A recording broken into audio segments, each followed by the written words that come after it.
باللہ من الشیطان الرجیم بسم اللہ الرحمن الرحیم وانذر به الذین یخافون ان یحشروا الی ربهم لیس لهم من دونه ولی ولا شفیع لعلهم یتقون ولا تطرد الذین یدعون ربهم بالغداة والعشی یریدون وجهه ما علیک من حسابهم من شیء وما من حسابک علیہم من شیء فتطردهم فتکون من الظالمین وَكَذَلِكَ فَتَنَّا بَعْدَهُمْ بِبَعْدٍ لِيَقُولُوا أَهَؤُلَاءِ مَنَّ اللَّهُ عَلَيْهِمْ مِنْ بَيْنِنَا أَلَيْسَ اللَّهُ بِأَعْلَمَ بِالشَّاكِرِينَ وَإِذَا جَاءَكَ الَّذِينَ يُؤْمِنُونَ بِآيَاتِنَا فَقُلْ سَلَامٌ عَلَيْكُمْ كَتَبَ رَبُّكُمْ عَلَى نَفْسِهِ الرَّحْمَةَ أَنَّهُ مَنْ عَمِلَ مِنْكُمْ سُوءًا بِجَهَالَةٍ ثُمَّ تَابَ مِنْ بَعْدِهِ وَأَصْلَحَ فَإِنَّهُ غَفُورٌ رَحِيمٌ وَكَذَلِكَ نُفَصِّلُ الْآيَاتِ وَلِتَسْتَبِينَ سَبِيلُ الْمُجْرِمِينَ صدق اللہ العظیم۔ آیت نمبر 51 سے لے کر آیت نمبر 55 تک سورۃ الانعام 7واں سپارہ۔ میرے اللہ ارشاد فرماتے ہیں کہ وَأَنذِرْ بِهِ الَّذِينَ يَخَافُونَ أَن يُحْشَرُوا إِلَىٰ رَبِّهِمْ وَأَنذِرْ اور ڈرائیے بِهِ اس قرآن سے الَّذِينَ انہیں یخافون جو ڈرتے ہیں ان یحشروا الی ربہم اس سے کہ اٹھایا جائے گا انہیں ان کے رب کی طرف، اس بات سے انہیں ڈرائیے کہ انہیں اٹھایا جائے گا ان کے رب کی طرف۔ لیس لہم من دونہ ولی ولا شفیع اس حالت میں کہ نہیں ہوگا ان کے لیے اللہ کے سوا کوئی حمایتی ولا شفیع اور نہ کوئی سفارشی۔ لعلہم یتقون انہیں ڈرائیے تاکہ یہ کامل پرہیزگار ہو جائیں۔ یعنی ڈرانے کی کیا وجہ ہے؟ ایک وجہ یہ کہ وہ اللہ تعالیٰ سے کیا کریں؟ ڈر جائیں، اور دوسری وجہ یہ کہ تاکہ وہ پرہیزگار ہو جائیں۔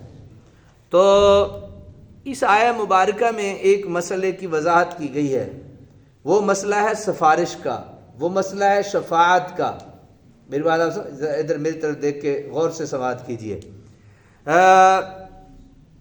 کچھ لوگ یہ کہتے ہیں کہ کوئی سفارش نہیں، اسی آیت سے وہ دلیل پکڑتے ہوئے کوئی سفارش نہیں، کوئی شفاعت کرنے والا کوئی نہیں۔ اصل میں وہ اس آیت کو سمجھ ہی نہیں سکے۔ وہ لوگ جو محض تعصب اور ہٹ درمی سے آپ کی مخالفت کر رہے ہیں اور انہیں قیامت کے قائم ہونے کا خیال تک نہیں ہے، انہیں اپنے حال پر چھوڑیے، انہیں اپنے حال پر چھوڑیے، اور آپ ان لوگوں کی طرف اپنی توجہ مبذول کیجئے جو قیامت کے آنے پر یقین رکھتے ہیں۔ اگر وہ پہلے سے ہی مسلمان ہیں تو اسے ڈرانے کا یہ فائدہ ہوگا کہ وہ اپنے باطل عقیدوں کو چھوڑ کر اسلام قبول کر لے گا۔ شفاعت کا، سفارش شفاعت کا بہت غلط تصور لوگوں میں رائج تھا۔ سفارش کا یا شفاعت کا غلط تصور ان لوگوں میں کیا تھا؟ رائج تھا۔ اب سن لیجئے، جو ہمارا نہیں ہے، یہ ان میں رواج تھا اور وہ غلط تھا، ان کے اس غلط رواج والی سفارش یا شفاعت کو اللہ تعالیٰ نے یہاں رد کیا ہے۔ اس کو غور سے سنیں گے انشاءاللہ تعالی العزیز، ایک بہترین جواب اور ایک بہترین جو ہے وہ سفارش یا شفاعت کے بارے میں ایک خوبصورت سا جملے وہ آپ کے دماغوں تک پہنچ جائیں گے۔ شفاعت کا بہت غلط تصور لوگوں میں رائج تھا۔ بت پرست یہ سمجھتے تھے کہ اللہ کی مرضی نہ بھی ہو، اب سمجھ لیجئے، وہ یہ سمجھتے تھے کہ یہ جو ہمارے بت ہیں نا، اللہ کی مرضی نہ بھی ہو تو ان کے بت انہیں چھڑا لیں گے، اللہ کی مرضی نہ بھی ہو تو بت یہ انہیں چھڑا لیں گے، اور جس کو چاہیں گے بخشوا لیں گے۔ یہ ان کا عقیدہ تھا، اور جو کہ غلط تھا۔ اور یہود و نصارہ اس زوم میں مبتلا تھے کہ نحن ابناء اللہ و احباؤ، ہم اللہ کے بیٹے ہیں معاذ اللہ، اور اس کے کیا ہیں؟ محبوب ہیں، ہمارے اعمال کیسے ہی ہوں ہم بخشے جائیں گے۔ تو اس غلط تصور کی نفی کر دی، اس سے انبیاء کرام کی شفاعت کی نفی نہیں۔ ہم اللہ کے نبی صلی اللہ علیہ وسلم کا ایک نام ہے شفیع المذنبین، گناہوں کی سفارش کرنے والے، گناہگاروں کی کیا؟ سفارش کرنے والے۔ تو یہ جو بیان ہوا اس سے ان کے غلط رواج یا ان کے غلط نظریے کی نفی کی گئی ہے. اس آیت میں اللہ کے نبیوں کی سفارش کی نفی نہیں کی گئی، کیونکہ وہ اذن الہی سے ہوگی. اللہ کے نبی جو ہماری سفارش گناہگاروں کی کریں گے وہ کس کی اجازت سے کریں گے؟ تو اس میں کوئی بڑی بات،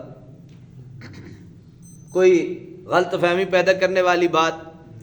اللہ تعالیٰ حافظ قرآن کو یہ اتھارٹی دے گا، اسے یہ مقام دیا ہے اللہ تعالیٰ نے، جو رب کے کلام کو اپنے سینے میں محفوظ کر لیتا ہے وہ 7 سے لے کے 70 لوگوں تک، ایسے لوگوں تک کو جن پہ جہنم واجب ہو چکی ہوگی، انہیں جنت میں لے جائیں گے.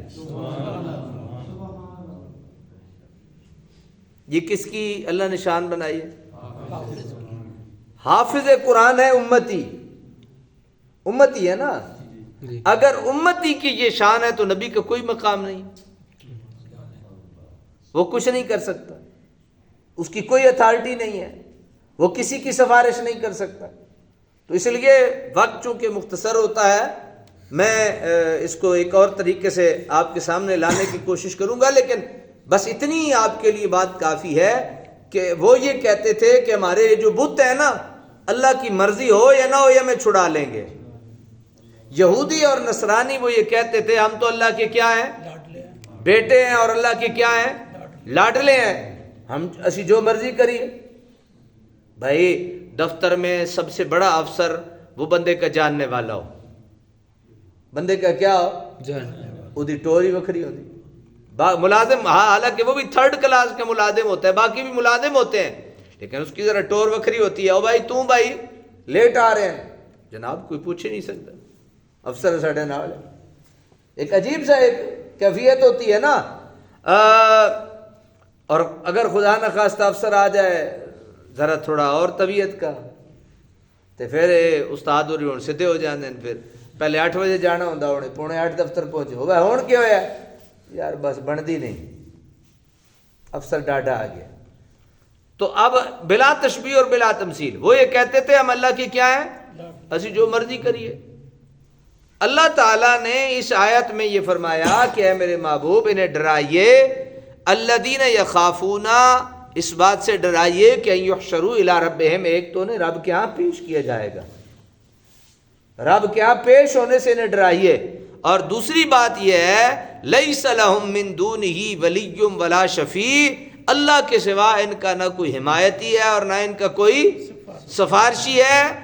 لعلہم یتقون، ڈرائیے اس لیے کہ تاکہ یہ پرہیزگار ہو جائیں اور ان کے ذہن میں ہو کہ جہاں اللہ ہے وہاں کوئی اور، نہ ان کے بت ہیں وہاں اور نہ ان کا یہ جو رشتہ یہ اپنی طرف سے بیان کرتے ہیں نا وہ ہے. اب آپ کو سمجھ آ گئی یا نہیں؟ تو ہمارے جو پیارے نبی صلی اللہ علیہ وسلم سفارش کریں گے وہ کس کی مرضی سے کریں گے؟ بس بات ختم ہو گئی. تو اللہ کی مرضی سے اگر ہم یہ کہیں کہ اللہ کی مرضی سے ہمارے نبی سفارش کریں گے تو کوئی گناہ، کوئی شرک، کوئی بدعت، کوئی اور غلطی کوئی بھی نہیں. اللہ کی مرضی ہے، وہ جس کو جو چاہے دے سکتا ہے، وہ جس کو جس مقام پہ چاہے فائز کر سکتا ہے. وَلَا تَطْرُدِ الَّذِينَ، اور نہ دور ہٹا انہیں، یدعون ربہم، جو پکارتے رہتے ہیں اپنے رب کو، بالغداۃ والعشی، صبح بھی اور شام بھی. انہیں دور نہ ہٹائیے جو ہر وقت اپنے رب کو صبح و شام کیا کرتے ہیں؟ پکارتے رہتے ہیں. یریدون وجہ، وہ کیوں پکارتے ہیں؟ فقط اس کی رضا کے لیے.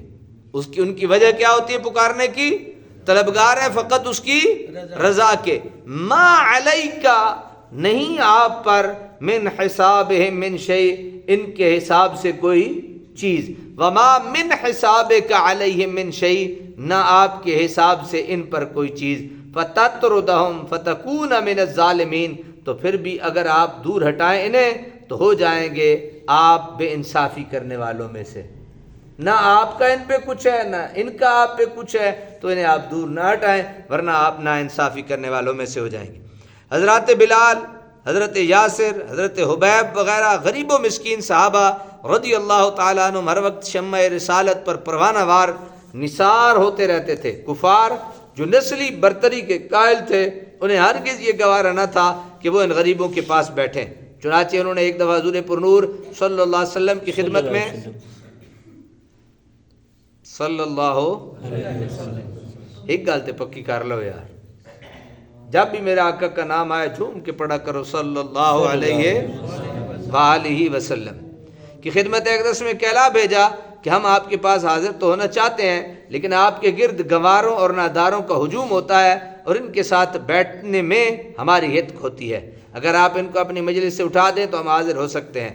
حضور کی خاطر مبارک میں خیال گزرا ہی تھا کہ فوراً جبریل یہ حکم لے کر حاضر ہو گئے اور ساری دنیا کو یہ بتا دیا یہی وہ بارگاہ بے کس پناہ ہے جہاں حاضر ہونے والوں کی قدر و قیمت کا اندازہ ان کے زرق برق لباس اور ان کی دولت و ثروت کی بنا پر نہیں لگایا جاتا بلکہ ایمان و تقوی کی بنا پر لگایا جاتا ہے۔ یہاں پہ نا فتکون من الظالمین کے الفاظ سے قیامت تک آنے والی امت کو بھی اس طرز عمل پر ثابت قدم رہنے کی تاکید کر دی گئی ہے۔ اگر آپ ایسا کریں تو آپ ظلم کا ارتکاب کریں گے، پناہ بخدا کہ ایسا فعل حضور صلی اللہ علیہ وسلم سے صادر ہو۔ یہ تو محض احکام الہی کا بیان ہے تاکہ حضور کے علاوہ کسی فرزند اسلام سے بھی ایسی حرکت صادر، یعنی یہ تو ہم نہیں سوچ سکتے نا کہ رسول اللہ نا انصافی کریں گے، یہ ہو سکتا ہے؟ نہیں۔ جو خود انصاف بانٹنے آیا ہے، جس نے خود انصاف کی حد کر دی ہے، وہ کیسے نہ انصافی کرے گا؟ یہ صرف ہمیں سمجھانے کے لیے یہ جملے تھے۔ تو محض احکام الہی کا بیان ہے تاکہ حضور کے علاوہ کسی فرزند اسلام سے بھی ایسی حرکت صادر نہ ہو۔ وَكَذَلِكَ فَتَنَّا بَعْدَهُمْ، اور اسی طرح ہم نے آزمائش میں ڈال دیا بعض کو بعض سے، لِيَقُولُوا أَهَٰؤُلَاءِ مَنَّ اللَّهُ عَلَيْهِمْ مِنْ بَيْنِنَا، تاکہ کہیں مالدار کافر نادار مسلمانوں کو دیکھ کر کیا یہ ہے احسان، کیا یہ ہے اللہ نے جن پر ہم میں سے، کیا یہ اللہ نے احسان کیا ہے؟ سمجھ آ گئی آپ کو؟ من اللہ علینا من بیننا، کیا ہمارے درمیان اللہ نے یہ احسان کیا ہے؟ الیس اللہ بعلم بالشاکرین، کیا نہیں جانتا اللہ تعالیٰ ان سے زیادہ اپنے شکر گزار بندوں کو؟ سمجھ آ گئی؟ اور اسی طرح ہم نے آزمائش میں ڈال دیا بعض کو بعض سے تاکہ کہیں مالدار کافر نادار مسلمانوں کو دیکھ کر کیا یہ ہے احسان، کیا یہ ہے احسان، کیا ہے اللہ نے کیا ہے اللہ نے ہم پر، جن میں سے کیا نہیں جانتا اللہ تعالیٰ ان سے زیادہ اپنے شکر گزار بندوں کو۔ ابتدا میں حضور اکرم صلی اللہ علیہ وسلم پر ایمان لانے والوں میں غریبوں اور فقیروں کی کثرت تھی۔ دولت مند کفار دل میں یہ سوچنے لگے کہ اگر اسلام واقعی کوئی نعمت عظمیٰ ہے تو کیا اس کے لیے نظر انتخاب انہی بدحالوں اور فاقہ مستوں پر پڑی ہے؟ سمجھ آئیے نا بھائی، وہ یہ سوچتے تھے کہ صرف یہی غریب ہی مسلمان ہونے واسطے رہ گئے، کیا ہم موجود نہ تھے؟ شکل و صورت، حسب و نسب، مال و جاہ، غرض کہ ہم ہر لحاظ سے ان لوگوں سے بہتر تھے۔ چاہیے تو یہ تھا کہ یہ شرف ہمیں بخشا جاتا، اس لیے کوئی شرف کی چیز نہیں، ورنہ ان ناداروں کو عطا نہ کی جاتی۔ اللہ تعالیٰ فرماتے ہیں کہ میں اپنے شکر گزار بندوں کو خوب جانتا ہوں اور مجھے خوب معلوم ہے کہ نعمت ایمان سے کس کو سرفراز کرنا ہے، کون میری نعمت کی قدر کرے گا۔ وَإِذَا جَاءَكَ الَّذِينَ يُؤْمِنُونَ بِآيَاتِنَا فَقُلْ سَلَامٌ عَلَيْكُمْ، آپ کی خدمت میں وہ لوگ جو ایمان رکھتے ہیں ہماری آیتوں پر تو ان سے فرمائیے سلام ہو تم پر، كَتَبَ رَبُّكُمْ عَلَى نَفْسِهِ الرَّحْمَةِ، لازم کر لیا ہے تمہارے رب نے ماذ اپنے کرم سے اپنے آپ پر رحمت فرمانا، أَنَّهُ مَنْ عَمِلَ مِنْكُمْ سُوءًا بِجَهَالَةٍ، تو جو کوئی کر بیٹھے تم میں سے برائی نادانی سے، ثم تابا، پھر توبہ کر لے، من بعدہ، اس کے بعد، واصلح، اور سنوار لے اپنے آپ کو، فإنہ غفور رحیم، تو بے شک اللہ تعالیٰ بہت بخشنے والا نہایت رحم فرمانے والا ہے۔ وَكَذَلِكَ نُفَصِّلُ الْآيَاتِ وَلِتَسْتَبِينَ سَبِيلُ الْمُجْرِمِينَ، اور اسی طرح ہم کھول کر بیان کرتے ہیں آیتوں کو تاکہ ظاہر ہو جائے راستہ گناہ گاروں کا۔ وہ مقدس گروہ جن کے شب و روز کا ہر لمحہ اللہ تعالیٰ کے ذکر میں صرف ہوتا ہے اور ان کے دل نور ایمان سے لبریز ہیں، ان کی مزید عزت افزائی کا سامان ہو رہا ہے۔ یعنی کیا ہوا کہ وہ پھٹے پرانے لباس میں ملبوس ہیں اور نانے جویں کے علاوہ کوئی چیز کھانے کو میسر نہیں ہوتی، لیکن اللہ تعالیٰ کے نزدیک ان کی شان یہ ہے کہ اے محبوب جب وہ تیری خدمت میں حاضر ہو تو آپ پہلے انہیں سلام فرمائیے، سبحان اللہ، اور انہیں یہ دعا دیجئے کہ تمہارا دین، تمہاری دنیا ہر قسم کے مصائب و آلام سے محفوظ رہے۔ چنانچہ حضور کا ارشاد ہے الحمدللہ الذی جعل فی امتی من امرنی ان ابدأہم بالسلام، اللہ تعالیٰ کا شکر ہے اس نے میری امت میں ایسے لوگ بھی پیدا فرمائے جنہیں پہلے سلام کہنے کا مجھے حکم فرمایا گیا ہے۔ سبحان اللہ، وہ کتنے اعلیٰ شان کے لوگ ہوں گے جنہیں اللہ تعالیٰ نے انہیں پہلے سلام کرنے کا نبی کو حکم فرمایا ہے۔ نیز یہ وہ خوش نصیب ہیں جن کے لیے اللہ تعالیٰ نے اپنی رحمت کا دامن پھیلا دیا ہے۔ ان میں سے اگر کوئی بھولے سے غلطی کر بیٹھتا ہے اور پھر نادم ہو کر توبہ کرتا ہے اور اپنے کردار کو درست کر لیتا ہے تو اللہ تعالیٰ اس کے گناہ بخش دیتا ہے اور اس پر رحمت فرماتا ہے۔ اللہ تعالیٰ عمل کی توفیق عطا فرمائے۔